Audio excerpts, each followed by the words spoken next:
Hello, ladies and gentlemen. I'm here with the one and only Billy Tutco, who basically broke my CC cherry. And we're back at one of his home places that he shoots at, and we're just gonna cover some stuff. So, if you want to just go over a little bit of your background, who you are, Yeah, all no that. problem. Billy Tutco, owner and operator of T3. From 99 to '07, I was a Navy corpsman. I spent almost that entire time with the Marine Corps.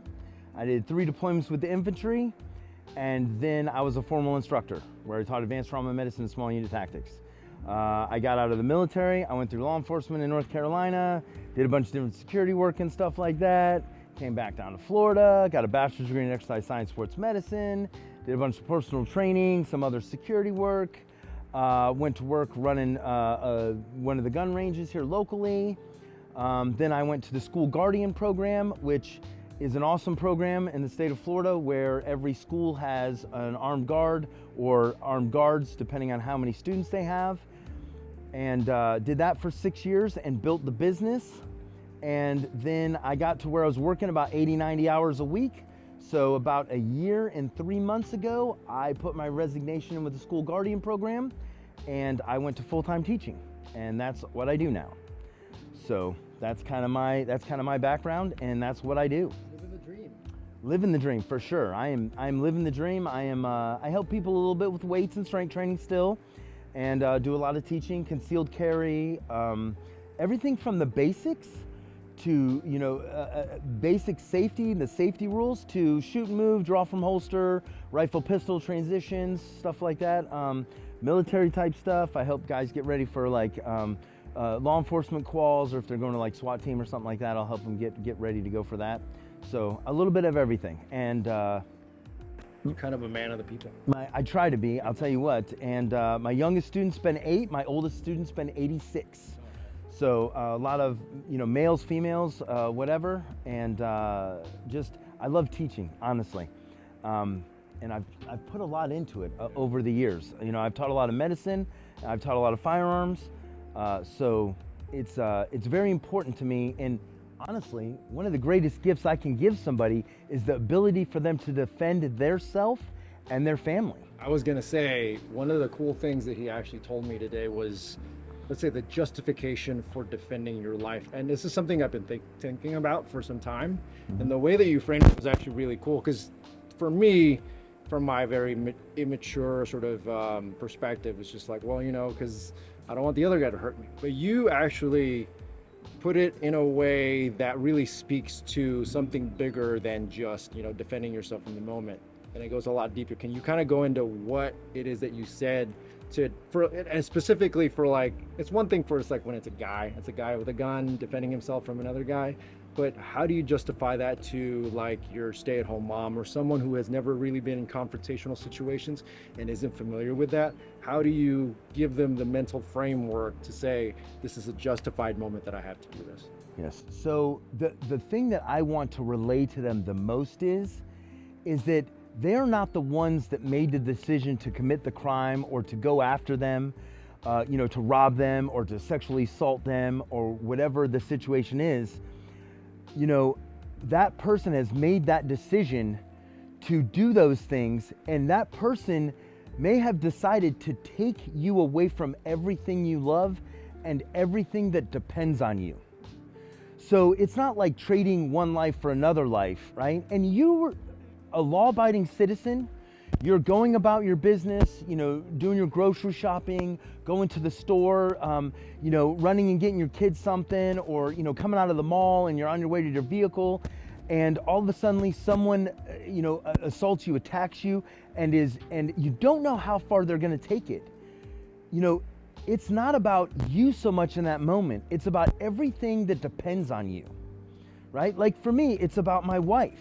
It's about my dogs, it's about my mom, it's about my nieces, it's about my friends, it's about everybody, it's about my students, it's about the people that rely on me in their lives to be a big part of their life. And I'm not gonna let that person take me away from all that I care about and all that loves me because they, are not doing the right thing, or they're hooked on drugs, or, they're trying to make a quick buck or whatever the situation be.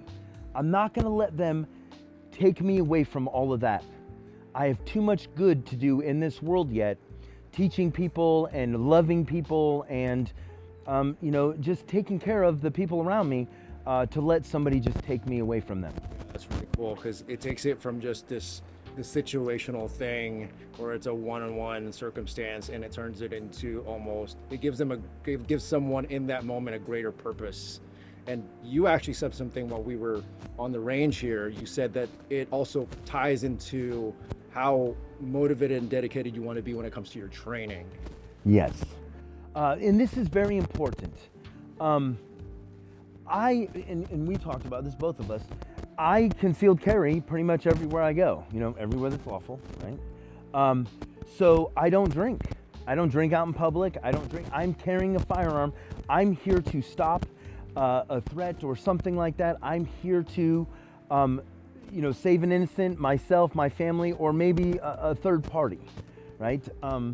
So I take that responsibility very seriously. And actually, I was teaching a church security team very recently, and I kind of hit on this, and I was like, guys, you are standing up and you're serving a bigger purpose than just yourself. You're serving your church. You're serving God in a way, right? Because you're saying, I will be there to help protect when the wolves come, right? So taking that is a big responsibility, and even if you're just saying, I'm going to protect my kids if someone comes and tries to hurt them, it's a big responsibility, and training is so very important. And this is a perishable skill. If we do not train it, before we know it, it's gone, and we can no longer get our gun out and get on target and send rounds. Also, what directly ties into this, and military and law enforcement they don't as much anymore, but your physical fitness can directly correlate to your survivability of a situation. And listen, I'm not in the best shape of my life. I'm 47 years old at the end of this month, but I have a knee that's kind of bum a little bit. I have some back issues. I actually spent January, February, and the first 2 weeks of March in bed, and I've slowly worked myself back, and I am in pretty good shape right now. Now, am I running a marathon? No, I'm not running a marathon. But can I run from here to there 100 yards, draw a gun and put 8 good shots on a target? Yes. Can I get into a physical altercation and push somebody off aggressively and hard enough to get to my firearm to defend myself or others? Yes. So once you take up this, it is a big decision. And not just the fact that you always have a gun on yourself, but that you're saying, I'm going to be there to protect my family or to protect any innocent in the area. And our training, our capabilities are very important. Our physical fitness is very important. So it's super important for us to put those things in a priority. So taking care, making sure that you value the sanctity of life isn't just about you in the moment and shooting someone. It also bleeds into other things like your own physical fitness, because your capacity to defend yourself isn't just about whether or not you can pull a gun and fire it, but it's also, can you be present enough for your family or whoever else, because you're not having to go into surgery and potentially be incapacitated for an extended period of time. Yes, and also too, and this is something I find true, and this is something that I feel is missing in law enforcement, and I'm sorry to say this, guys, but one, you got to get your physical fitness up, but two, our physical fitness and our ability to deal with situations with other tools, including our hands, judo, jiu-jitsu, boxing, are going to keep us from having to use the gun. And so it's very important that we train in more than just one aspect. And whenever you're talking about doing any kind of hand-to-hand stuff, your physical fitness becomes a very high portion of that. So fundamentally, regardless of whatever your calling is or whatever your occupation is, everyone needs to be able to perform at their utmost in extremis, but then also be able to draw it back and de-escalate if they need be. Yes. And listen, if I get into a certain situation, if I can take care of it with my hands, that gives me the option to not have to go to a gun, right? And listen, I don't want to have to shoot anybody. I don't want to have to do that. I will if I have to, if I don't have another option. So I train to have as many options as I can, right? And also too, if you're talking about having more options, just us being situationally aware and seeing a threat coming when it's 20 yards away than when it's 3 yards away gives us more time and options. And so it's very important that we pay attention to what's going on around us, right? And those phones that we carry around, and we all do it, right? That takes that away so greatly. When I do some women's classes with John Bueller, who's the lead detective on the Lacey Peterson case. We do some lectures and stuff about situational awareness and different things. Like, it's so very important for us to see that threat coming or see that situation coming so that we can avoid it altogether. Because I'm going to tell you this, I would much rather avoid a fight than have to get in one. I mean, I do not want to have to deal with that. If they get the drop on me and something happens, or they get the drop on somebody else, an innocent person, and I can help in that situation, I will, and I have before. But if we can avoid it altogether, I'd much rather do that. Yeah. Right? I mean, it's cool, being out on the range and shooting and all this stuff is really cool. But what are you doing beforehand to prevent the situation? I mean, it's as simple as like, when you're a kid and your parents are like, walk on the side of the street that's got the lights on it. Yes. Stay close to where there's people around. If you need to, go anywhere, make sure that there's, you're aware of where the hospital is, where the cops are, and all these things. So that still applies. It's just, you now have this extra level of personal responsibility and responsibility to the lives of people around you when you do carry. Yes, you definitely do. Yeah. So one of the things that we kind of went through today was you went through a couple of drills, and that was something as fundamental as like being able to draw and find your red dot. Because with the proliferation of red dots and people kind of phasing away iron sights, that's become more important. Can you kind of speak to the importance of why it's critical to commit time? Like for you, since you're on the range all the time, since you have exposure all the time, you said like back in the day it was just like an 8-minute thing. Yes. So for most other people, they don't have, they're not always exposed to the gun. Like what's, let's say, a good training approach? What's sort of a time, like what's a good mental or a good time frame to consider, and what should you be thinking about when you're actually putting in the time doing your dry fire at home? So there's a couple of things very important to that. One, and I always say this, whenever you're going to dry fire, you make sure you clear that gun out first, right? So take charge of the gun, point it in a safe direction, put a safety on if you got a safety, drop your magazine, lock your chamber to the rear, check your chamber, physically and visibly inspect it, look away, and physically and visibly inspect it again to make sure that gun is clear and empty. I always apply that. I like that little methodical thing that you do where you like put your finger in there. Yes, and then put any, if you're at home, not on a range, I put any live ammunition in a separate room or back in my safe so that I can't accidentally pick something up and just go into it and then fire around through my wall, right? I always want to clear my gun out. Dry fire, it doesn't have to be an hour thing. No. Like how I generally use dry fire when I was working as a school guardian, I would take my dogs out for a walk in the morning. I'd have my concealed carry pistol on me, which is a Glock 19 at the time because my duty gun was a Glock 17. I would come back to the house, I would download my Glock 19, I would do draws from concealed for about 2 minutes. You can get 50, 60 draws in 2 minutes, right? Then I would change into my work uniform with my vest and my gun belt and my Glock 17 and my level 3 holster. And then I would do dry fire from my level 3 for about 3 to 5 minutes, a total of like 8 to 10 minutes. Now, you're talking about 100 or 150 draws between the two firearms every day, 5 days a week. After 6 years, how many draws is that? How smoothly can I get my gun out and get it on target, right? That all adds up. And dry fire is relatively free other than the time it takes to do it. It doesn't have to be long periods of time. No, and I think something you said too is it doesn't have to take that much time, doesn't have to take an hour.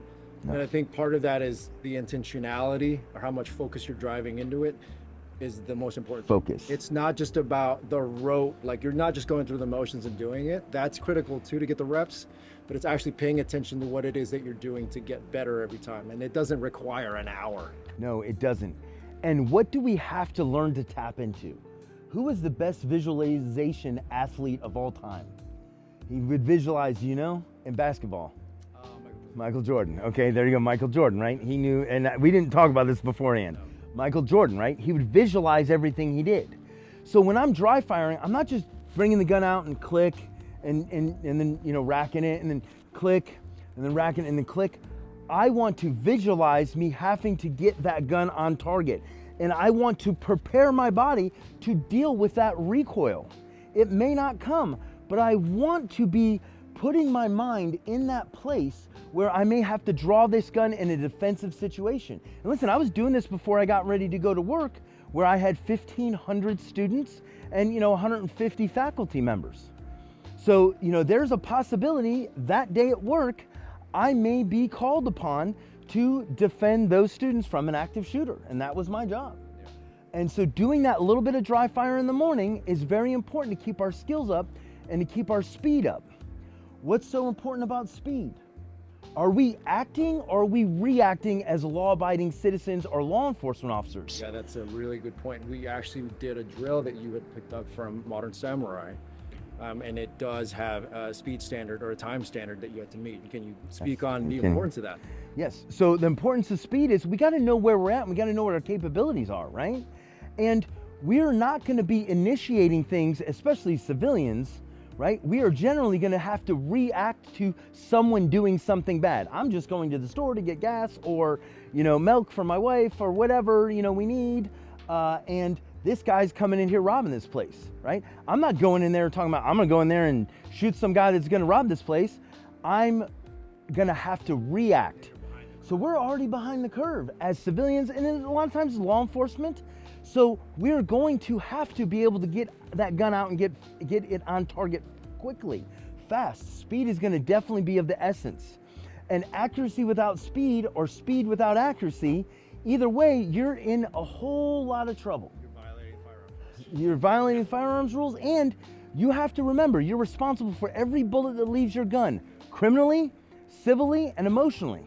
So you better know where those rounds are going, right? You gotta train, and you gotta train under stresses, under physical stress, under mental stress, other people watching you, the timer, right? Today, we did some stress with me with the cameras. And having the camera on me, it did induce some stress. I found actually that it induced more stress than having 6 or 8 students there, because the finality of permanence. Like, hey, once this hits the internet, I can never get rid of it. It kind of was messing with me a little bit, and I had to get on my game and I had to get my mind cleared a little bit and get going to make my shots in time. And it took me a couple. I was off. For a few shots, and it's okay. It's good because next time I'm under the stress of a camera, maybe I'll shoot a little bit better. And that's something that I need to practice a little bit. So that is important for me. Well, that's a critical step. I mean, adding the pressure is certainly there. And I think when you do dry fire, one of the things that's helped me when it came to training with lifting was I really, for everything I wanted to do, I wanted to improve as fast as possible. Yes. And while it's annoying nowadays when you have guys like Joey Swoll talking smack about people who have their cameras in the gym, really the original purpose of that is so you're able to watch yourself, perform your technique and all these things. So you can break it down and then address it and then fix it. I think it does matter that you have a camera trained on yourself so that if you're at home and you're dry firing, to give yourself that extra level of accountability and so you can get better every time. I think the camera helps, but also it's not, and I'm going to transition to another topic that you wanted to discuss. I think one of the problems is that with just going through the motions and doing the reps, you kind of get settled into a pattern of behavior that may be inaccurate. And sometimes that can work in your favor, just like someone can work with imperfect squat form and be fine for a while. Be okay for a while. This kind of reminds me what you wanted to talk about when it comes to, and this has been a common discussion out in the gun space meta, is the popularity of guys that came out of GWAT, and they're banking on their pedigree and their experience there, but they're not putting the additional accountability and pressure on themselves to train to the modern standards. Let's talk about that a little bit. Yes. So why that's important, that you need to keep up with modern standards. Yeah, and that's very important. And I'm gonna be perfectly honest with you. I got my feelings hurt a little bit. You're a veteran, right? I'm a veteran. I'm a combat veteran from, Iraq. I did some other stuff in a couple other places and whatnot. And, and then I was an instructor for the Marine Corps. And, I kind of, I always mention that when I'm teaching, when I'm instructing, when I'm talking to people and stuff. And that's good experience. Yeah. And that's great. But something I looked at, and I had to take a hard look at myself, and Achilles heel, Rick from Achilles heel helped me with this, right? And it hurt my feelings a little bit, because like, you know what? That stuff is great, and it matters as long as you use it properly. As long as you don't rest on your laurels and just go, well, I did that stuff 20 years ago, right? Like, that is good, and that adds to your experience, and that adds to your overall knowledge and stuff. But I can't say, and this is something I had to do recently, I've changed my shooting from the way that I was trained in the early 2000s to shoot, and I no longer shoot that way. And it's brought my speed up. It's brought my accuracy up. It's helped me get to the next level. And, I really had to take a hard, long look at myself, and I had to change some stuff. And it's okay. It's okay to pay attention to what the new trends are and the stuff that's going on and how people are changing the situation. And listen, and I'm gonna be perfectly honest with this, because this is something that was a thing for me. A lot of times I kept myself separate from the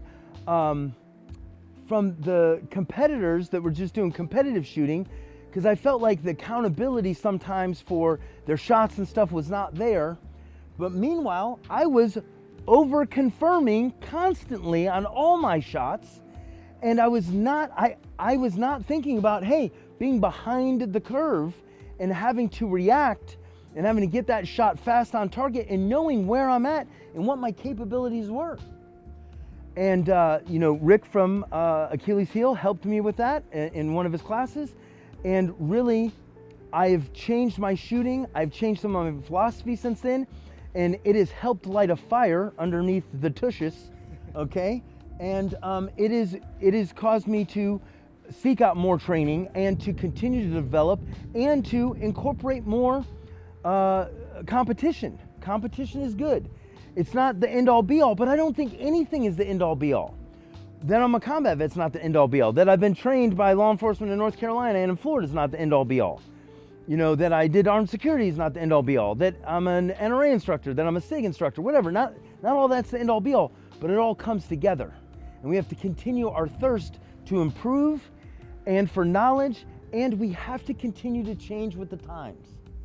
And all those things are very important. And there's something that I'm thinking a lot about lately. Well, yeah, I think you need to balance your own experience and the pride that you build around that. That's important, because then I think it speaks to your capacity to take on more and develop your skills, as long as you willingly do it and have the humility to do it and go, okay, my pride allows me to get to this certain point, but I need to allow some humility in so that I can understand that I need to expand my understanding of things. Because with the escalation of force and the escalation of, let's say, the arms race continues. It doesn't stop. The arms race continues. And so as, like, for example, as let's say there's more of a preponderance of people that have guns on the streets, they're inevitably probably going to want to be better at what they're doing, unfortunately, and we don't have any control over that. So you being behind the curve, you being a defender, a protector, someone who's there in a situation that you weren't expecting to be in behind the curve, you need to be able to meet that and probably far exceed it. So just like you said, resting on your laurels isn't enough. And it's cool to see someone who was like Navy SEAL, former CAG guy who is selling a course at over the weekend to do like CQB stuff. But I think what people need to be aware of is the pedigree is good. It means that there is some value to what this guy is teaching, but is it in alignment with all the new stuff now? Because like you said, even for you, what locking out seemed to make sense back in the day. Back in the day, I realized you were behind the curve, because then it slows you down. Yep. And in terms of engagement speed, like, you got to be on it fast. And if you're on those shoulders, you're missing low.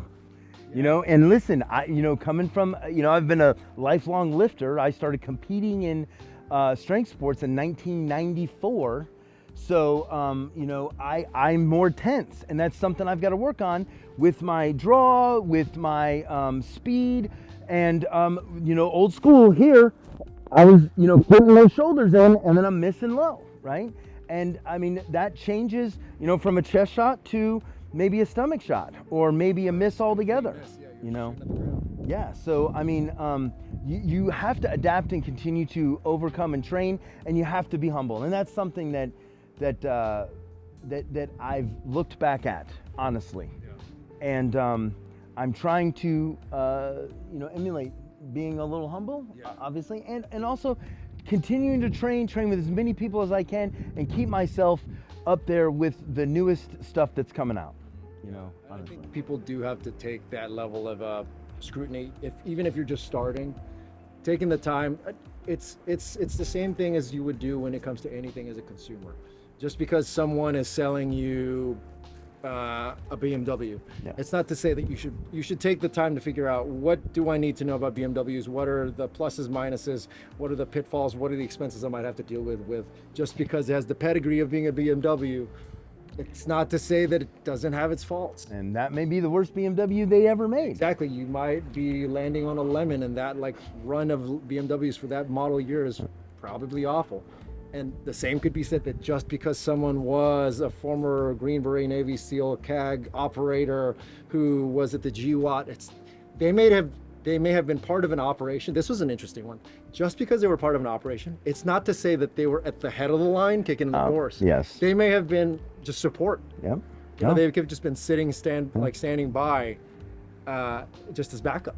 Yep.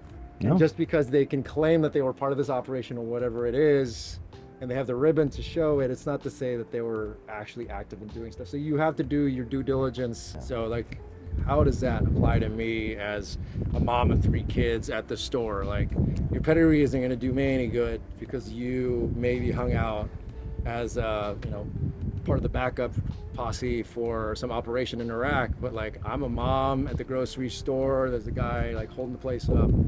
What's that going to do for me? No, for sure. You're not going to throw on your tactical gear and then get into it all of a sudden. Yeah. She's not calling me and I'm going there.